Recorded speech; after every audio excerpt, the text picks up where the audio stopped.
welcome to the ACT Club's immersive digital debate series, Vice and Versa. This is a tripart novel series of exciting debates on subjects where the answers are still not very evident. Today, we will witness the second debate, and the topic of the debate, I promise you, is of universal interest. The motion on the floor reads, "The epitaph of classical advertising is already written." It is unfortunate that the day has come when one needs to debate this, but the fact that we're open to debate it and can candidly speak about this possibility is a signal that the advertising and marketing industry has come of age. So without further ado, let me introduce to you the two gentlemen who will be arguing for and against the motion. Arguing for the motion is Roshan Abbas, one of India's finest orators and storytellers. Roshan is the managing director of Geometry Encompass, an experiential marketing agency, and is also the birth mother of Commune, a performing arts collective for storytellers. Now, speaking against the motion is Swapan Seth, a successful entrepreneur, a best-selling author, and founder of ThisContent, a content and conversation management company aimed at helping marketers to better manage their conversations. For now, I formally open the motion on the floor, which reads, "The epitaph of classical advertising is already written." Arguing for the motion is Roshan Abbas, and your time starts now. Thank you so much, Sonali, and it's wonderful to be here with all of you. It is an honor to be with Swapan, who I have always said that I love and I admire. What is classical advertising? You know, I'm on Instagram and I asked a bunch of people. Some youngsters replied, some stalwarts replied, and they said, well, classical advertising, billboards, radio, television, newspapers, magazines. It is this that I see as a dying entity whose death knell has actually been ringing for a while. Now, death. It is impossible to define death in terms of absolutes because, there is no numerical threshold. So most of us would agree that audio tapes are a dead format in the modern era. However, there are a few of us who still possess them. I've got a cupboard which has got a couple of audio cassettes, and I don't listen to them today, but maybe some people do. So you cannot say that there is a definitive point when the audio cassette died. But today, if you compare that with the use of music streaming services, then it's almost a given by comparison. And therefore, to say that classical advertising may have already died or that its epitaph is written could be done on spending statistics since there is no concrete marker for its death. I would therefore generally describe this death as occurring when less than half of all the companies pursue traditional advertising and more than half of all companies pursue a digital marketing strategy and spend a lot more on it. Now, there is that age-old saying, nobody reads ads, people read what interests them, and sometimes that is an ad. That still holds very true. The difference is that unlike the Mad Men era of advertising where print and the advent of TV and radio was where things were, we now live in a world of infinite choices with infinite platforms, and each platform offers a different consumer and a different behavior. So how can one classical format appeal to all of these? From consideration to purchase, this classical advertising used to lead the consumer, as I said, much like a persuasive Pied Piper, and this requires time. That is a luxury today we do not have. Even the direction of information, this linearity which advertising thrived on, is over. The hyperlink has changed everything. It has destroyed all linearity. You do not know which direction you will go. You do not know where you will go next. Add to this the power of the democratization of content. Today, everyone is a broadcaster. Swapan is, Sonali is, Partha is, I am. And so those subliminal attention magnets that used to exist in classical advertising don't exist anymore. They are not there at play. The power of digital is that now it gives the voice to the user. It pushes engagement rather than persuasion, pushes experience rather than just insecurities. Look at influencer marketing. Though it's still evolving, influencers evolve. No advertiser or agency can catch up to these endless emerging trends. Each one has its own circle of influence and they create their own unique form of communication. During the pandemic, the new influencers are home chefs, e-learning. Suddenly, herbal remedies is what we talk about. 6 months ago, we were talking about possibly finding a home on Mars, the climate revolution, singularity, and Elon Musk. There are some other facts that have changed this world immensely. First is the demand for authenticity. Who wants a perfectly crafted story if it is inauthentic? Who wants to debate the font size and Pantone as the heart of the matter in Black Lives Matter? Today, the world is really willing to accept the flawsome as long as it is authentic. And this really defies the role for classical communication or advertising. The second is the demand for agility. Again, as I said before, while classical advertising may still attempt to create preferences, agility wipes this away. How many times have you changed the product in that cart if it is not available when you want? Utility takes over decision making again and again. The next is the demand for creator first platforms. You can forget TikTok. There are at least 20 more apps with 200 million consumers each. When mediums in the form of expression are not known and are constantly in evolution, how can this classical approach be applied to them when you don't even know they exist? Tumblr, Oposo, Chingari, which got 10 million downloads in the last week or so. VMade, Smule, I could go on and on. The big problem is the lack of evolution. From the 1960s, the route has been the same. Where traditional has failed is to understand that a piece of insight needs to live 9 lives and only one of them happens to be the traditional story. The model for service is built on a legacy paid model, but today we are building via subscription walls to not let advertising in, be it Netflix, be it Spotify, any of these. Today, the epitaph of classical advertising has really been written. The linear nature of the medium doesn't exist. The linear nature of time doesn't exist. The delivery model doesn't exist. And to those who say that storytelling remains the same, a classic is a classic, look deep within. We are just fulfilling our madmen fantasies. Having said that, over to you, Swapan. You have 9 minutes to make your argument. The entire problem with this motion is that this motion is talking about the irrelevance of the medium. I don't think this motion is talking about the irrelevance of the message or the irrelevance of the message disseminator. I don't think we're debating that at all. And I think the basic task of advertising, which was and continues to be all about inventing desire, remains the same. When I was in Thompson, and I was there very briefly, they taught us something called the kaleidoscopic effects. And basically they said that the glass pieces are all the same.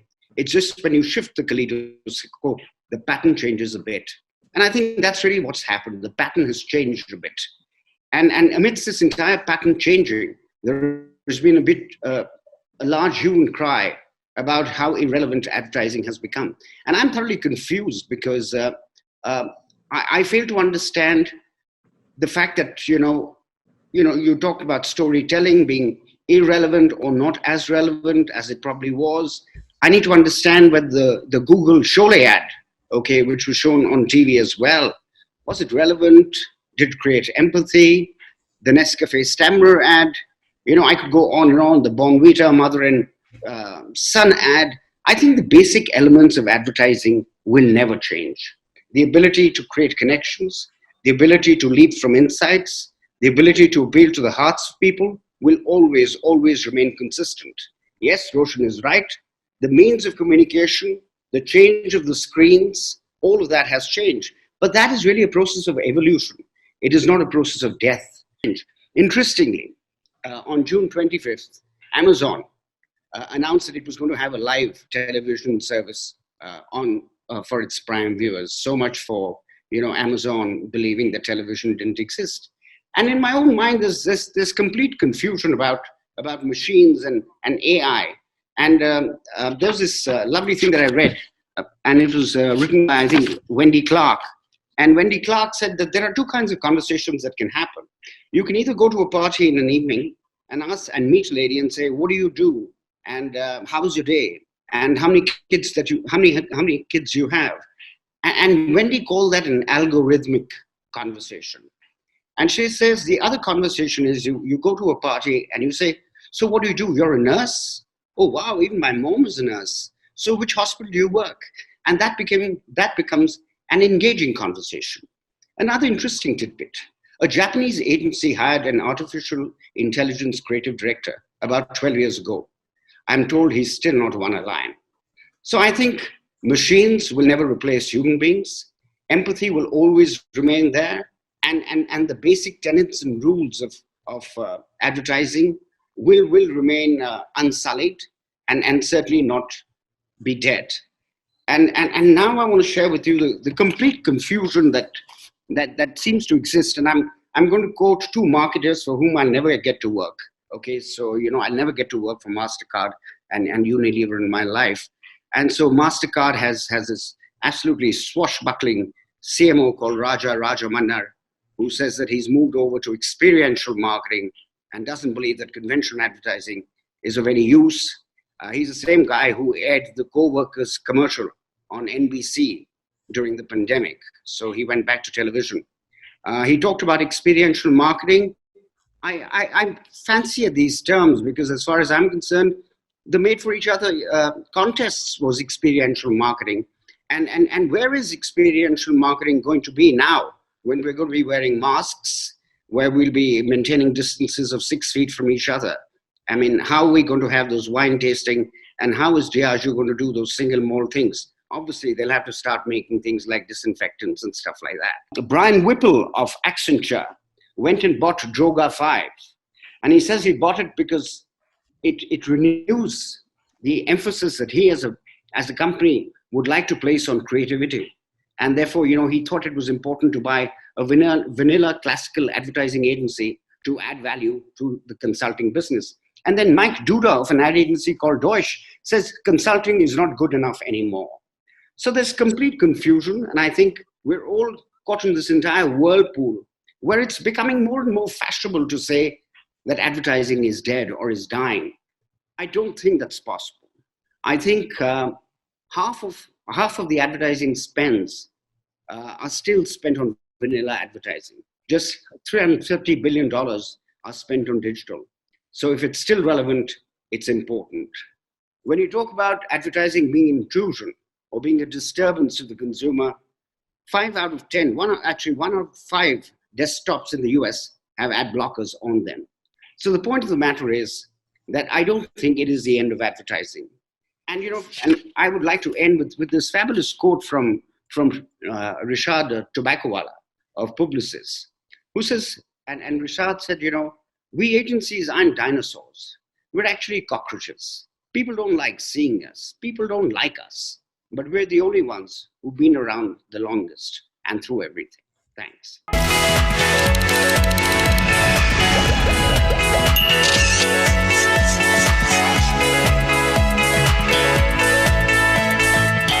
Roshan, it's now over to you for your first round of rebuttal. I will give you 5 minutes for your rebuttal for everything that Swapan has said, and then we will go to Swapan for his rebuttal of Roshan's. The first thing that he talked about was this beautiful, that's why I said that I love the romanticism that people have with advertising in terms of having this kaleidoscope, and when it turns around, the pattern changes. The fundamental fact is that the lens is broken. It is not about a kaleidoscope anymore, because a kaleidoscope has 3 elements. It has a tunnel, it has a lens at one end, and then it has these colorful objects which you then rearrange. But what if the lens is broken and the tunnel has completely collapsed? What if there is such a change that has taken place that people do not have either the material at one end or the right lens to see it through? What does Swapan have to say about an ad-blocked world of Spotify or YouTube now, which you're able to buy a premium subscription to get rid of ads? What will happen to communication in these places? And this number, as I said, much like the cassette versus the digital streaming service, is constantly increasing. Do you know, Swapan, that on Tinder, a bot that was programmed by AI got more matches than a regular human being, because it was able to intelligently understand what everybody was asking for or wanting.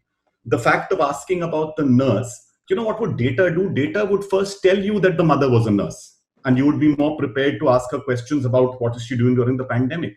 And I sometimes find that the classical makes us almost turn our back to everything else that is happening, and we keep existing in that same world to say, this is how things will be. Droga 5 being purchased. Droga 5 was the last thing from a traditional agency. Droga 5 really was something which was doing cutting edge creative work because they introduced teams that would handle every brief by not approaching it from the classic copy visual approach, but having a technologist, having people who were social anthropologists sitting together. They would open up the brief and say, we will hire the best team for the job to come together and then craft this new age communication because we don't know ourselves. They rejected the classic, and that is why they were able to come out with cutting edge creativity. This is the world that we exist in, and this is where tradition fails, according to me. What we're keeping on debating is the fact that the mediascape has changed, and there is no disputing that, okay? But what I am disputing is the fact that the mediascape is not the only component of advertising. And the topic says that the epitaph of advertising has been written, not will be written, not is being written. It says has been written. And that is untrue. And that is incorrect. Having said that, he spoke about agility. And I hear a lot about that, and I'm a firm believer in that. I think what really needs to happen within the advertising agency or the classical advertising agency is it needs to evolve. That evolution will require several new skills and technologies. And I'm sure advertising agencies are mindful of that. And that explains how the holding companies are kind of amassing a bouquet of capabilities and putting them forward. But I don't think it is fair or conclusive to say that the epitaph has been written. That is harsh and completely untrue. Great. Okay. Now, gentlemen, I'm going to pose some questions to both of you just to establish whether this motion stands or not. Roshan, you've heard Swapan. We've heard you. And the fact that you think classical advertising, you're arguing that classical advertising is dead. How do you explain that most of the world and India in particular and other developing markets such as ours still do vanilla advertising, classical advertising, and it's still working, and most of the advertising business pivots around that? You know, Sonali, it's a very good question that you asked. You must understand that here it is a business that is trying to survive. I often find this, I keep believing that it's a room full of people who like to listen to each other's voices. The marketeer is happy listening to the advertiser is happy listening to the marketeer because they believe that it's almost you scratch my back, I scratch yours, because it's a business that's dependent. Let's look at how the pandemic changed all of this. When the pandemic came, the same gentleman that is quoted by Swapan actually turns and says, Rishad Tobaccowala in his article talks of the fact of saying that all of it in an article in The Economist where he is quoted, that this entire debate, this entire discussion has become about everybody doing the same advertising. There were 8 ads that looked exactly the same. Cue the somber music, cue the image, right? That's what happened. But what's happened? Today, somebody tells me a sodium hypochlorite solution is required to sanitize my home. I go to Amazon and I see who will deliver it to me first. I don't care what color it is. I don't care who's on top. I don't care what is the persuasion. I need it. It's about efficiency. It is about agility. It is about authenticity to a large degree. And I keep saying this, that we will continue these conversations. How many ads have released in print since the pandemic began? Okay, 1 minute, Roshan, let me ask you a rejoinder to your own statement, right? When you say, yes, most ads are looking the same, let me also tell you and point out to you, and I mean, unless you think differently, feel free to tell me so. How many of the ads on YouTube or Google or Facebook are different and path-breaking? They look the same as well. You're absolutely right, because all they've done is they've taken the 30-second commercial and added another 0 and said 300 seconds. They love it because it pays them more. They get a bigger creation fee to make it. That is not what I'm talking of. See, Sonali, the word that Swapan has conveniently dropped in his rebuttal is classical. He has now said that I'm talking about the epitaph of advertising, which is untrue. I have never said that.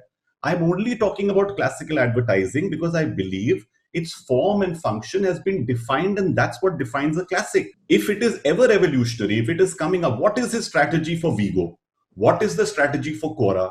What are you going to do with every one of these new mediums? And what will you do in a world where I will pay to block out the entire advertising community, which is happening today on YouTube Red? It's happening on Spotify. It's happening on Netflix. We have to understand, COVID has given us a situation where we are suddenly, if it was so persuasive, It was so wonderful. If it was achieving all its objectives, classical advertising, why is that down, and why are digital agencies still outperforming them? Why are people still being able to, why do 10 million people download an app called Chingari? Because their natural propensity to have become content creators today. Look at Chingari, 10 million people the minute TikTok went, because the desire to be a content creator still exists.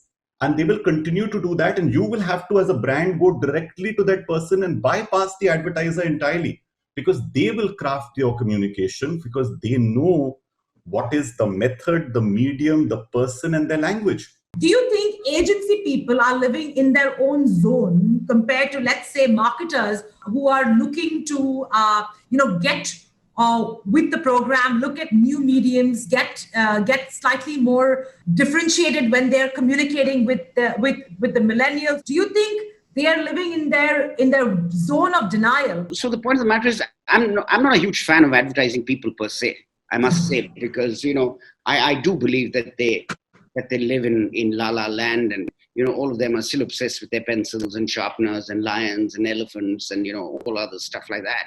And increasingly, I've stayed away from that world, because I've discovered that the real world of marketing is a world where you have to get involved with distribution, with pricing, with suggesting other marketing techniques.